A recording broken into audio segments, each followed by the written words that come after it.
Hello everyone, Anime Face here.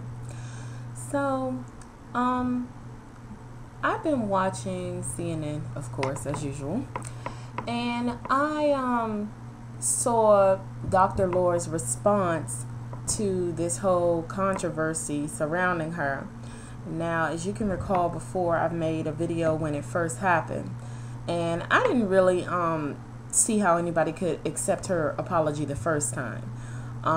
She seems like she's a very anal person. And it seems like, not that she was being sarcastic in her apology, but it just didn't really seem like she meant it to me.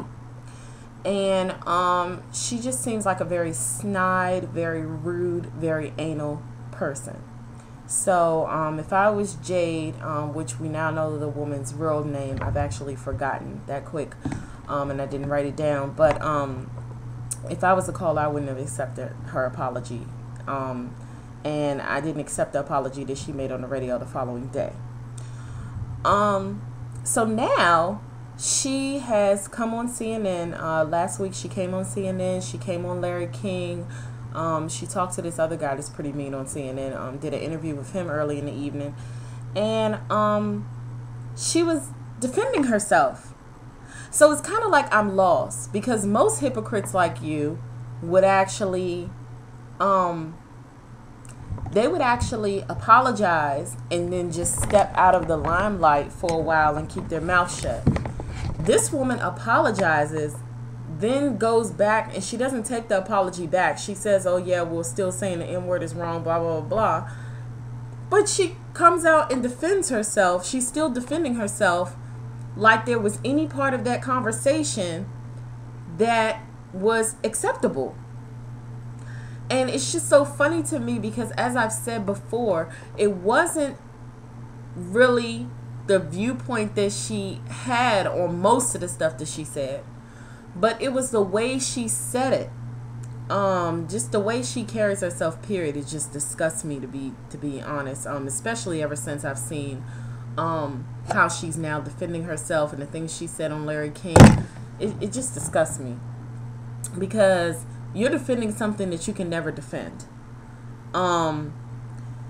She was just like, I feel like my First Amendment rights have been taken away and blah, blah, blah. Look, a stupid ass teenager on the corner knows that, yeah, we might have a First Amendment right to say whatever we want, but you can say the wrong thing and get locked up today. So not only is she acting like an ignorant child to me, because even teenagers know better than to say, oh, well, this is America, I have a First Amendment right to say whatever I want to say, blah, blah, blah, blah, blah. But she's still defending something that that's fundamentally wrong. That was fundamentally wrong for her to say on her show like that. And again, my thing is, she not only offended people with the N-word. Anytime somebody says that the least thing that was offensive was you saying the N-word, that's a freaking problem, you idiot. That's a problem. I mean, and again, I'll say, I know that there are a lot of whites here that actually feel the same way that she does, and I try to, just really be balanced and say, yeah, like, I can understand a lot of where they're coming from. Because if you're from a certain race and you feel like, well, I'm not a racist, I haven't done this, I haven't done that, but everything is just constantly being thrown in my face for what people of my race have done in the past, like, I can understand that. I see the uncomfortable, I don't even know how you say it, but basically the uncomfort that my students have. Like, when I have a lot of the white students in our school, I can see how uncomfortable they are when certain issues are talked about, because they're not racist. They haven't done a lot of this stuff that happened in the past that might have been done by other whites. And so they feel uncomfortable when a lot of things are talked about, and then other students that are minorities pick up on the conversation and tell their views because they're repeating what they've heard their parents say. And we have to remember that their parents grew up in a different era. Especially if we're talking about grandparents, they grew up in a completely different era. So they're repeating what they've heard them say, and they might be repeating what they've gone through themselves, but most of the time they're repeating their parents. And, I see a lot of the white students feeling uncomfortable. So a lot of people like Dr. Laura, I can completely understand how they feel about certain issues when it comes to minorities, because they feel like they're not a racist, so why can't they do this? Why can't they say this? But on the same token, there is a way to have this national discussion. There is a way to talk about race relations so that we can make this better. And Dr. Laura, you get a damn fail. You get a fail. You failed at it. You completely went off on a rant on a woman that didn't deserve it, as if you had just been treated racially, as if you had just been racially discriminated against by a black person the day before this happened, or 2 hours before this happened. She didn't deserve any of what you said.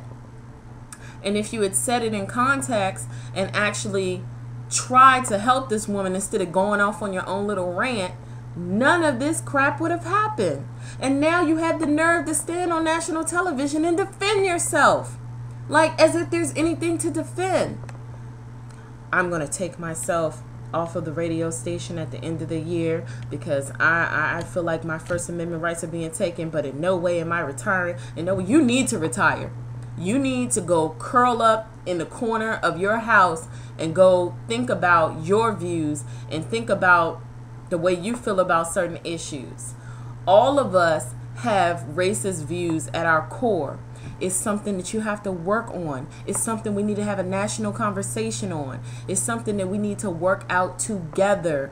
Not black people just working on it within themselves. Not just white people working on it within themselves. Not just every other race out here working on it as themselves. We need to work on it together, because it's not getting fixed. We saw that when Obama got in the White House. We saw that. This is a very, very, very racist country. I'm not saying it's the only one, but I have to speak for my own. And this is a very racist country.